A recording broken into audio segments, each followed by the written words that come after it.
Hi guys! We're here again ng inyong ka-travel tales. At dahil sa marami yung nagtatanong sa amin if anong itinerary and budget namin nung nagpunta kami ng Nagoya, Japan, today isi-share namin ito sa inyo. Pero bago yan, make sure na we have our passports, valid ID, and flight tickets ready.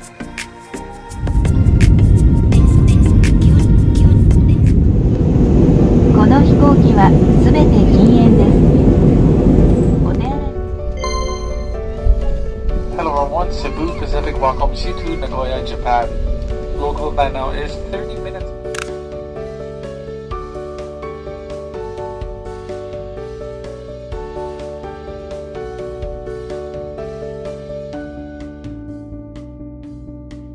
Hi guys! Andito na nga pala kami sa Chubu International Airport. Ang una namin ginawa, syempre bumili muna kami ng SIM card para makapag-data while here in Japan.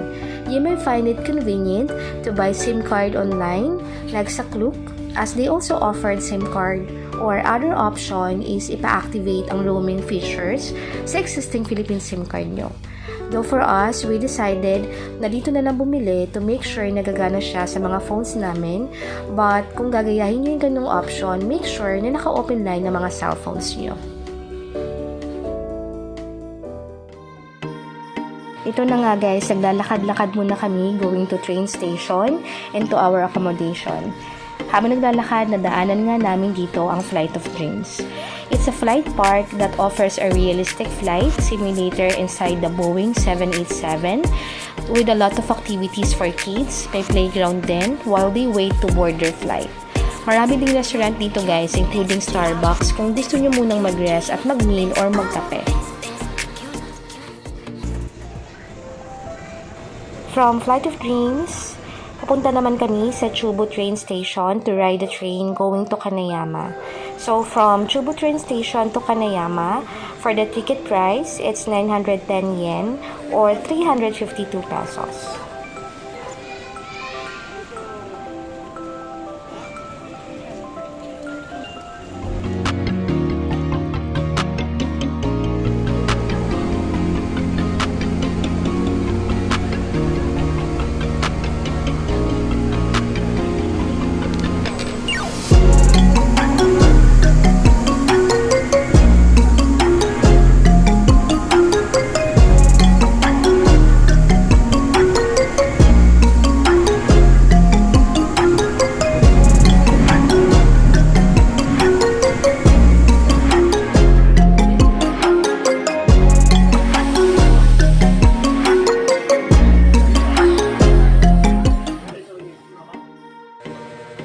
So, andito na nga kami guys sa Kaneyama Station. Medyo naligaw ang mga person at nahirapan kami hanapin yung tamang platform going to Kaminizo.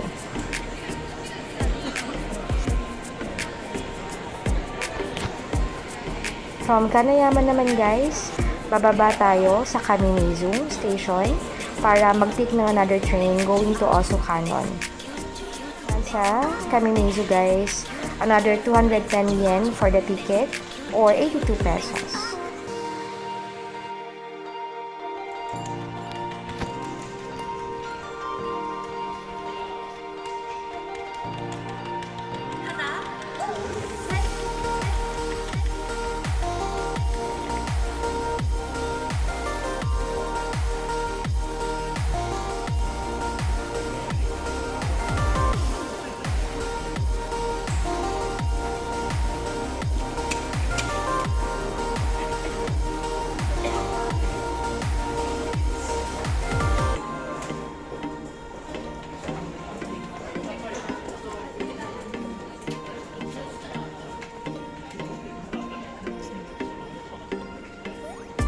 Hi guys, finally nandito na kami sa Osukanon. Medyo malakas ang ulan pagkalabas namin ng train station. And medyo napagod ang mga person and gusto na nga namin mag-dinner. Kung makikita nyo guys, meron ditong Family Mart, meron din ditong Lawson at iba pang mga restaurants. Pero siguro for the meantime, hanapin na muna namin ang aming accommodation malapit din sa Osu Shopping Center.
Finally, nakarating na nga kami sa aming accommodation after 5 hours na biyahe. Halika kayo guys, pasok tayo. Initutur namin kayong lahat sa aming accommodation. Ito pala, pagpasok pa lang, nandito na ang shower room. Ayan. Diba? Ang linis guys. And ang aming bathroom na very high-tech. Okay. Ayan guys, as you can see, sobrang linis. Wala talaga siyang alikabok.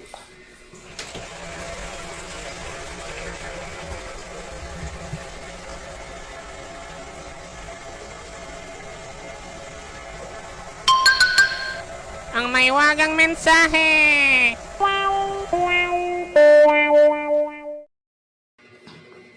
Ayan, and ito naman ang aming bedroom. Ayan. Ayan guys, so binook pala namin to guys sa Airbnb account namin, which is for 3 days and 2 nights for an amount of 7,500 yen per night or 2,899 in peso. Mura na siya guys, at tawid nga lang kasi siya ng Osokanon Shopping Center. So napili nga namin dito magstay dahil sobrang convenient and maraming mapapamili na pasalubong dito sa Pinas. Medyo maulan nga lang guys nung nagpunta kami dito, pero worth it naman.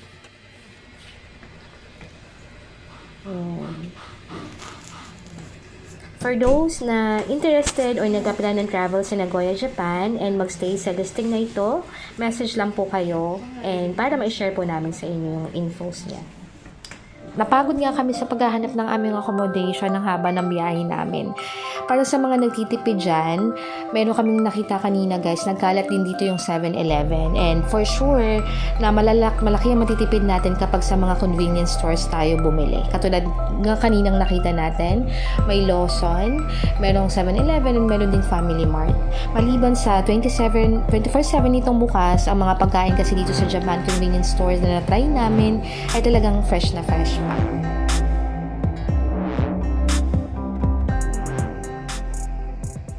Matapos kumain, naisipan nga namin na mamasyal muna kahit very slight at kahit maulan sa Osokanon Buddhist Temple.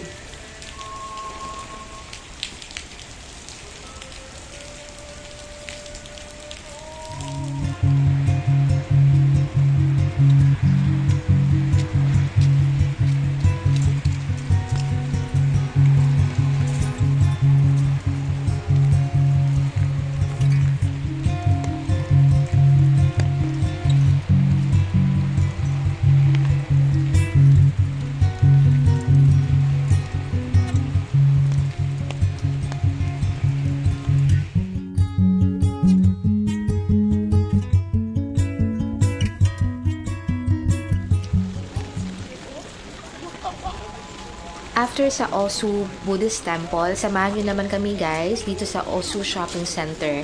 Ang daming mabibili dito na mga mura and mula sa halagang 100 yen, ang daming quality items na rin na mabibili na pampasulubong din natin pa uwi sa Pilipinas.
namin guys is yung Syria na department store. Para siyang Miniso dito rin sa kahabaan ng Oso Shopping Center.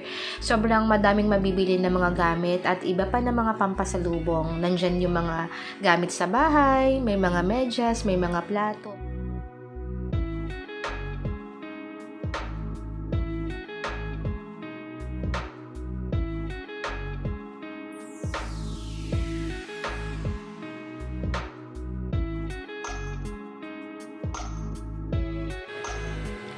Marami ding tourist attraction dito guys sa Oso Shopping Center. Katulad na lang ng isang bar na to na may Alice in Wonderland ang theme. Hindi na nga namin tinry na pumasok pa guys kasi marami na ding tao sa loob at maliit ang pintuan nila. Char!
Dito sa Oso Shopping District din nga pala guys, makikita ang Banshuji Temple.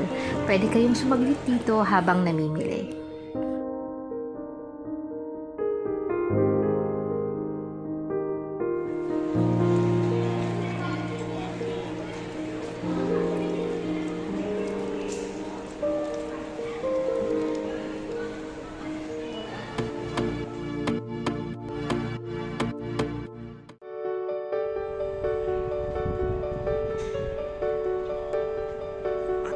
Umaraw na nga sa Japan, mga kaibigan.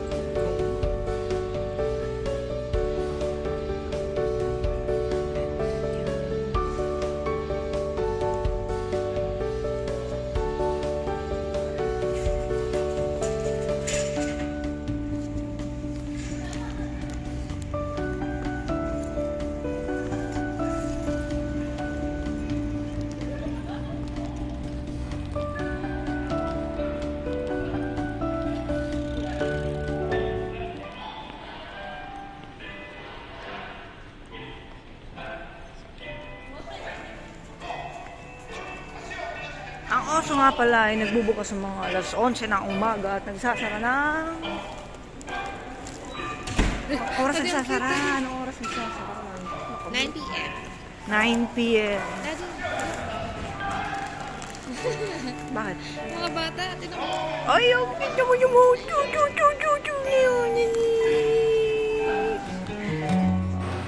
Second day nga namin dito sa Nagoya and yes, maaraw na. Naisipan namin na ngayon na nga ay bumalik sa Buddhist temple para ma-experience namin ito ng may araw at the same time makakuha na din na mas marami pang pictures and videos.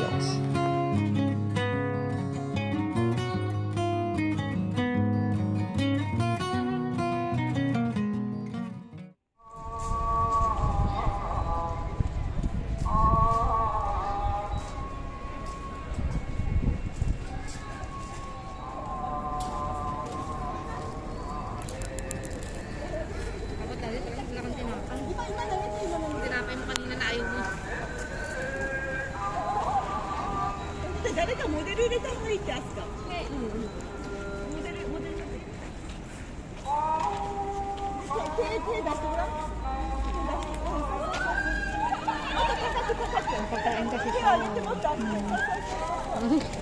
Di ba may tsokolate tayo dyan?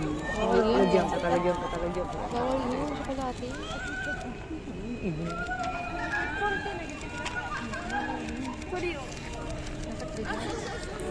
After nga namin na kumuha ng mga pictures sa labas ng temple, pumasok na din kami sa loob to pay respect at bumili kami ng Lucky Charms at nagpatatak na rin ng aming Gosho Insho or Book of Seals.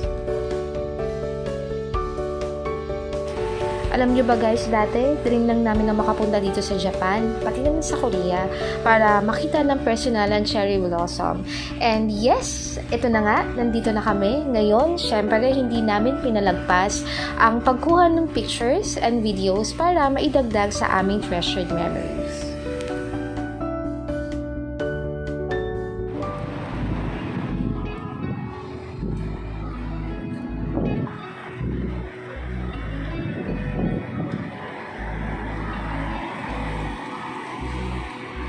Ayan guys, pinili namin maglakad mula sa aming accommodation sa shopping center hanggang dito sa Chubu Electric Power Mirai Tower para mas ma-experience ang ambience and fresh air ng Japan gaya ng mga local citizens dito na kung makikita mo sanay na sanay sa mahabang lakaran at mag-akyat baba ng mga hagdan.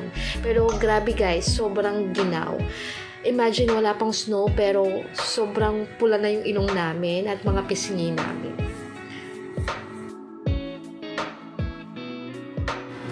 Papuntang Mirai Tower sa Hisaya Odori Park pala kami dumaan. From Hisaya Odori Park, isang diretsyo lang po ito papunta ng Mirai Tower.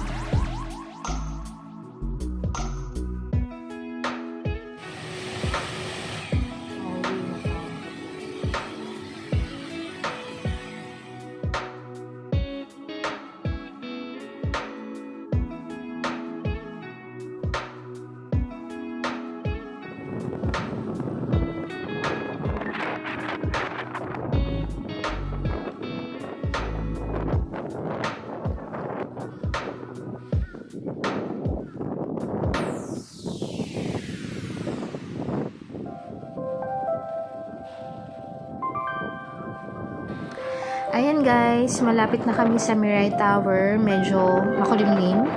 Huwag lang sana bumagsak ang ulan para medyo marami pa kaming mapuntahan.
At ayun na nga guys, mukhang uulan na talaga, pero magpipicture-picture muna kami bago bumagsak ang ulan.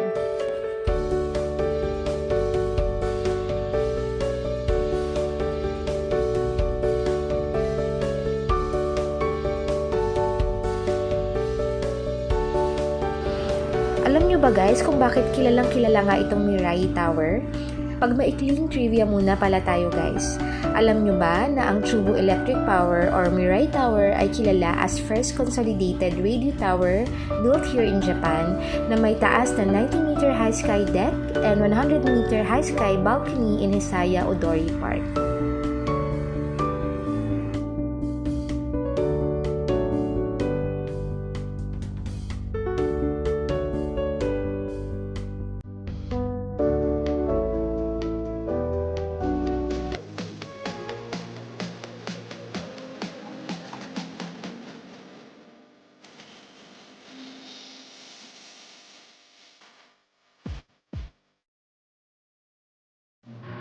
At ito pa nga guys, did you know that first Godzilla event in Japan was held here in Mirai Tower?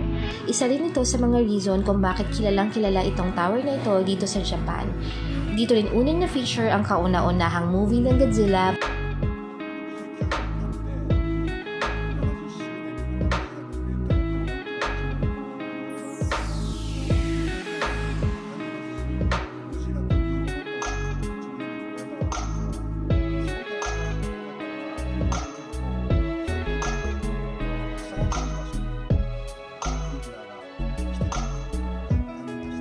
At ito, after namin sa Mirai Tower, maglalakad-lakad kami ulit. Buti na lang guys, at hindi pa bumabagsak ang ulan, habang naglalakad kami ay may nadaanan kaming park, pabalik sa aming accommodation. Sumaglit muna kami dito para magpahinga at i-feel ang hangin ng Japan.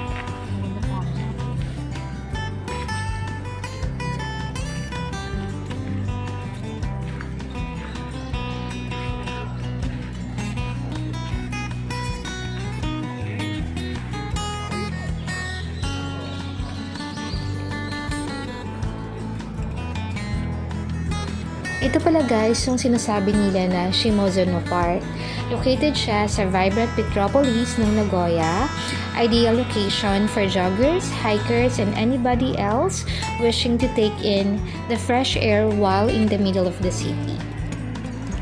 Many of the park's benches are ideal places to unwind, letting you read a book or taking the soft air while taking in the peaceful surroundings.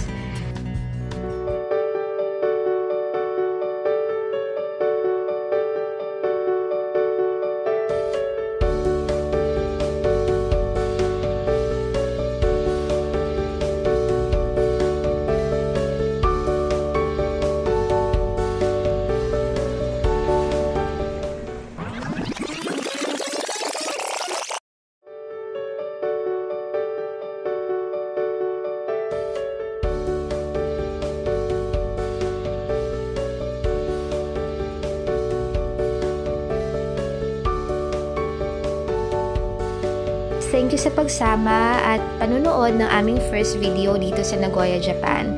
Sa next video naman ay ipapakita namin sa inyo o itutur namin kayo sa Nagoya Castle.